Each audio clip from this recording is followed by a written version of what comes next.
هەموو ساڵێک لەگەڵ هاتنی مانگی ڕەمەزان بازاری خۆڕا قەڵەباڵغی تێدەکەوێت و زۆرێک لە هاوڵاتیان پێداویستی یەک مانگیان بەجارێک دەکڕن تا لە ڕەمەزاندا بە زمانی توێنیت و برسێتی خۆیان نەخەنەوە ئازارەوە.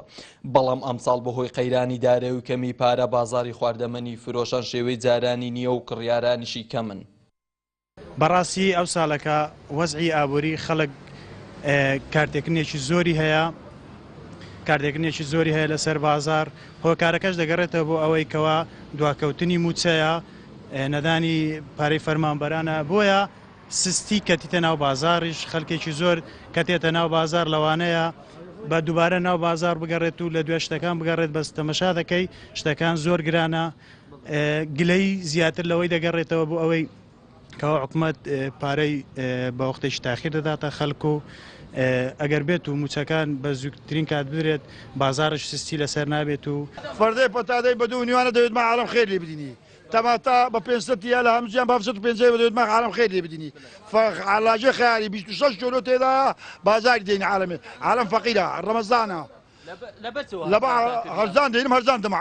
عالم استفادە بدەم استفادە دەدەم عالمش فەقیرە. فرۆشیاران دەڵێن پێش مانگی ڕەمەزان خەڵک دەهاتن کەلوپەلی یەک مانگیان دەکڕ بەڵام ئێستا هەر زۆرێک بێ کەمێک دەبات و ڕەنگە پێداویستی یەک هەفتەی بێ جگە لە قەیرانی دارایی بەرزبوونەوەی نرخی دۆلارش بازارمانی ڕاگرتووە و ڕۆژانەش بەرزبوونەوەی بەخۆی و دەبینێ. وەڵ غەڕەدەکە بەخۆی هەرزانەوە ئەشیاکرد